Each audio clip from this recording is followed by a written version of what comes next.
Assalamualaikum warahmatullahi wabarakatuh. Selamat pagi dan salam sejahtera untuk kita semua Sobat Tani. Nah, pada kesempatan pagi hari ini saya kembali melakukan tahapan yaitu kegiatan penaburan dolomit atau kapur pertanian untuk lahan yang saya akan tanami dengan cabai rawit lokal Riza Jarum. Nah, pada saat ini jenis dolomit yang saya gunakan yaitu kalsium karbonat sebanyak 50 kg. Nah, ini saya gunakan nanti Sobat Tani 3 sak untuk 14 bedengan. Nah, untuk kali ini cara penaburannya Sobat Tani, saya hanya tabur di atas bedengan secara keseluruhan. Kemudian langkah selanjutnya saya lakukan pengemburan kembali, yaitu dengan menggunakan kultivator dengan tujuan agar kapur pertanian yang kita taburkan tersebut Sobat Tani bisa terserap dengan unsur-unsur hara di dalam bedengan tersebut yang kita sudah olah terlebih dahulu. Yang kedua, tujuan yang kedua yaitu dengan mempercepat menstabilkan tingkat keasaman tanah atau pH tanah dalam bedengan tersebut, karena ini adalah penanaman yang kesekian kalinya, jadi perlu penambahan dolomit atau kapur pertanian untuk menetralkan keasaman tanah dalam lahan ini.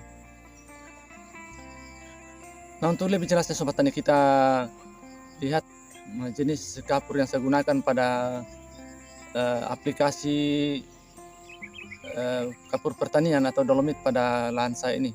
Nah, simak terus video ini sampai selesai.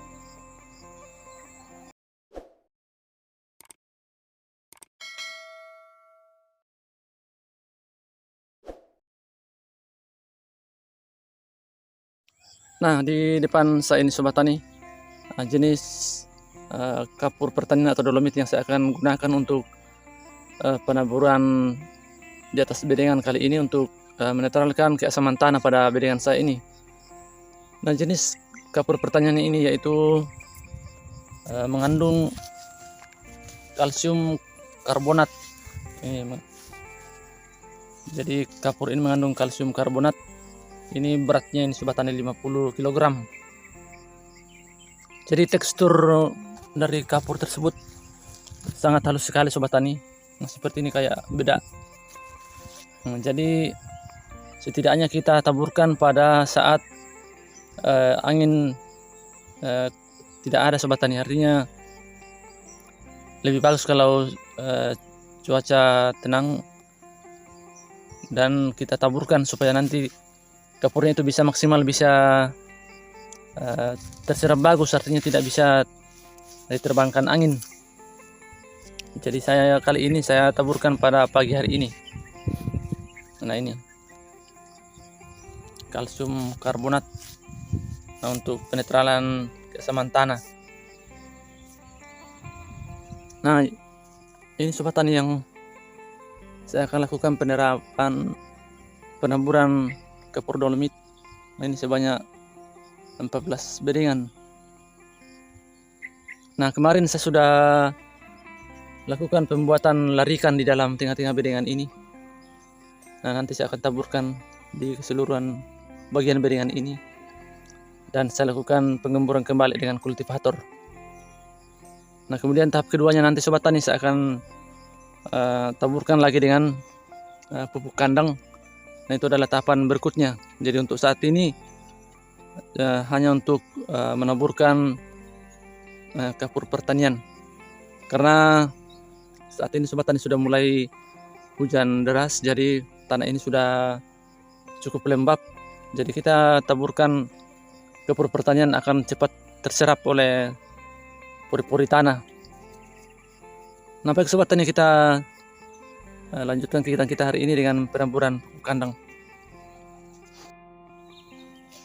Nah, begini Sobat Tani tekstur dari kalsium karbonat yang saya taburkan hari ini di bedengan saya ini, dengan tujuan untuk menetralkan pH tanah pada lahan yang saya akan budidayakan cabai rawit lokal Riza Jarum. Nah, ini teksturnya Sobat Tani sangat halus. Jadi ada beberapa jenis kapur pertanian Ada yang teksturnya agak kasar, ada yang halus. Nah, ini ada beberapa sobat tani. Jadi saya pilih ini yang tekstur halus dan warnanya agak keabu-abuan. Nah, seperti ini. Jadi saya gunakan ini adalah kalsium karbonat 50 kg. Nah, kita lihat sobat tani hasil aplikasi yang saya lakukan hari ini. Nah, jadi yang saya jelaskan tadi sobat tani, jadi cara penemburannya sobat tani yaitu saya lakukan penemburan di tengah-tengah bedengan ini yang saya sudah buatkan larikan, dan nanti selanjutnya saya akan lakukan pengolahan kembali dengan dekultivator supaya nanti kapur ini bisa menyatu dengan tanah secara keseluruhan. Nah, jadi kalau kita sudah hamburkan sobat tani seperti ini, cepat menyerap. Apalagi kalau sudah kena air hujan, nanti akan larut sendiri sobat tani di dalam bedengan ini. Dan saya sudah lakukan penaburan sobat tani. Jadi tahapan selanjutnya nanti sobat tani saya akan lakukan kultivator, kemudian saya hamburkan lagi dengan pupuk kandang, kemudian saya tambahkan dengan pupuk organik.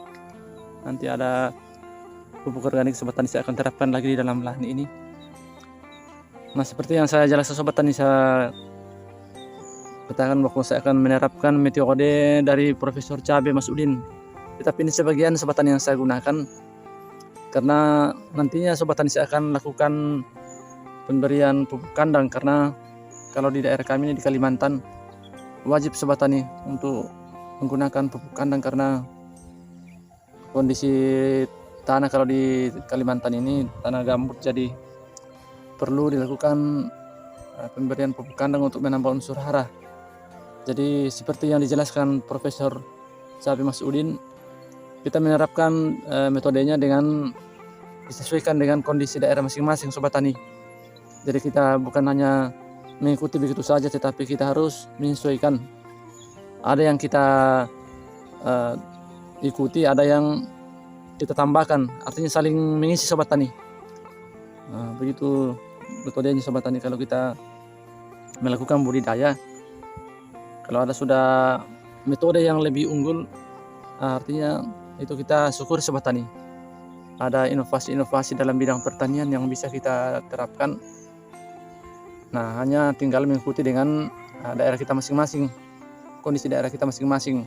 Ada yang cuma menggunakan pupuk kandang sedikit, ada yang tanpa menggunakan pupuk kandang, dan bahkan ada yang 100% menggunakan pupuk kandang, karena disesuaikan dengan kondisi daerah masing-masing.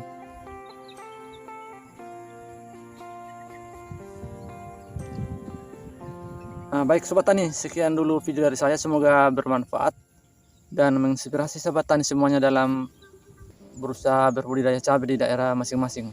Salam Tani Nusantara.